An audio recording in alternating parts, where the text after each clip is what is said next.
एक most common infection जिसके बारे में बात करना बेहद ज़रूरी है, और वो डेली लाइफ में देखने को भी बहुत ज़्यादा मिलता है, लेकिन एज सच वो कोई सीरियस मॉर्टेलिटी या कोई सीरियस कॉम्प्लिकेशन काज नहीं कर रहा होता, लेकिन वो बहुत ज़्यादा पाया जाता है।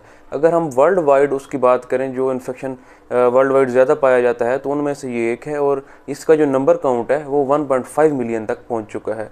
अब वो इन्फेक्शन लिवर को टारगेट कर रहा होता है। हेपेटाइटिस ए वायरस होता है जो लिवर को इन्वॉल्व कर रहा होता है, और ये एक वायरल इन्फेक्शन है। और अगर हम बात करें कि ये आखिर कैसे टारगेट कर रहा होता है, लिवर तक ये कैसे पहुंचता है, कौन से रूट्स हैं जिससे ये जिस्म के अंदर दाखिल हो रहा होता है, तो ये इन्फेक्शन एक इन्फेक्टेड पर्सन जिसको हेपेटाइटिस ए हो चुका है उसके ज़रिए से ये फैलता है दूसरे हेल्दी पर्सन में।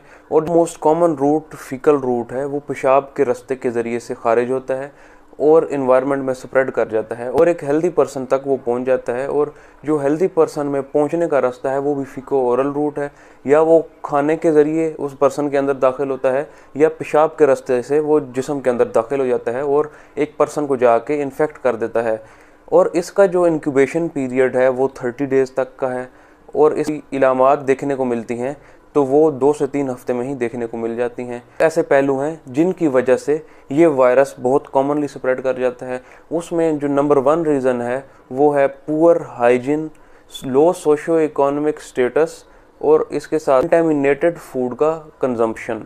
ऐसी फूड्स जो कि पुअर सेंट्री मेयर्स को मद्देनज़र रखे हुए बनाई जाती हैं, जिसमें सेंट्री मेयर्स को कंप्रोमाइज़ किया जाता है, तो ऐसी फूड्स, ऐसी ईटिंग आइटम्स एक बहुत कॉमन सोर्स है इस वायरस का। इसके अलावा अगर जो सीवरेज का पानी है, वो जो पीने वाला पानी है, अगर वो उसके साथ मिक्स हुआ हो किसी ज़रिए से, तो इस वजह से भी ये वायरस पर्सन को इफ़ेक्ट कर रहा होता है।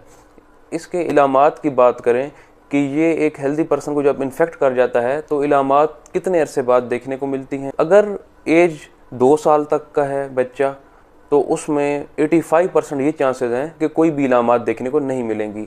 अगर एज 2 से 5 साल है तो इसमें चांसेस हैं कि 50% तक इलामात देखने को मिल सकती हैं। अगर 5 साल से ज़्यादा उम्र है और 8 साल तक है उम्र, तो इसमें यही होता है कि मैक्सिमम जो सिम्टम्स होती हैं वो देखने को मिलती हैं।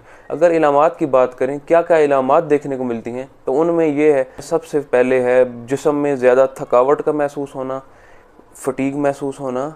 उसके अलावा जिस्म में बुखार जैसी कैफियत का महसूस होना, ये मोस्टली लो ग्रेड फीवर की कैटेगरी में। जिस्म में क्रैम्प्स महसूस होना और एब्डोमिनल पेन महसूस होना। अगर स्पेसिफिकली बात की जाए तो जो राइट साइड होती है एब्डोमिन की, वहाँ ज़्यादा पेन देखने को मिलती है। जब हेपेटाइटिस ए का इन्फेक्शन होता है तो इसमें जो बिलिरुबिन का लेवल है वो भी रेज्ड हुआ होता है, तो जो जॉन्डिस के सिम्टम्स हैं वो देखने को मिल रहे होते हैं।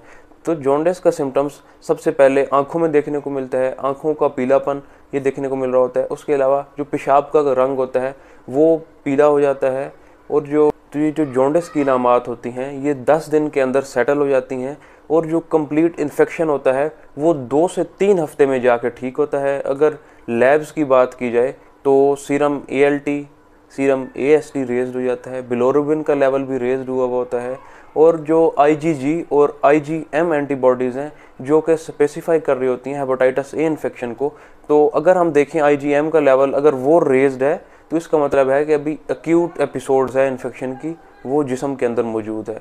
अगर IgG का लेवल रेज्ड हुआ होता है तो इसका मतलब है कि पर्सन इन्फेक्शन से रिकवर कर चुका है, और ये भी होता है कि उसमें इम्यूनिटी डेवलप हो चुकी है। तो अगर लैब्स की बात करें तो वो 9 हफ्ते तक डिस्टर्ब रहती हैं, लेकिन क्लिनिकली जो इन्फेक्शन है वो 3 हफ्ते तक ठीक हो चुका होता है। अगर हम इसकी बात करें कि इसको इन्फेक्शन को मैनेज कैसे किया जाता है, कौन कौन से ट्रीटमेंट ऑप्शन हमारे पास अवेलेबल हैं, तो इसका ट्रीटमेंट मोस्टली सिम्टोमेटिक ही। अगर पेन ज़्यादा देखने को मिल रही होती है तो हम पेन किलर्स दे देते हैं। जिनका हेपेटिक क्लियरेंस नहीं, जिनका रीनल क्लियरेंस होता है ड्रग्स का, उनको हम प्रेफर कर रहे होते हैं। इसके अलावा कुछ एंटीऑक्सीडेंट्स हम रिकमेंड करते हैं। उसके अलावा जो ब्रांच चेन अमीनो एसिड्स हैं वो हम देते हैं, क्योंकि जो ब्रांच चेन अमीनो एसिड्स हैं उनका क्लियरेंस वैसे भी जो जिस्म के मसल्स हैं, जिस्म के जो पट्टे हैं वहाँ से हो रहा होता है, तो लिवर को थोड़ा एक किस्म का रेस्ट मिल जाता है और जो प्रोटीन रिक्वायरमेंट है वो भी पूरी हो जाती है। इसके साथ उनके अंदर कुछ ऐसे मेटाबोलाइट्स भी होते हैं जो कि लिवर को प्रिवेंट कर रहे होते हैं इन्फ्लेमेशन से, और जितने भी ये वायरल एपिसोड्स होते हैं वो लिवर को जो नुकसान पहुंचा रहे होते हैं उनसे भी ये प्रिवेंट कर रहे होते हैं। ऐसे जो एंटीऑक्सीडेंट सप्लीमेंट्स होते हैं वो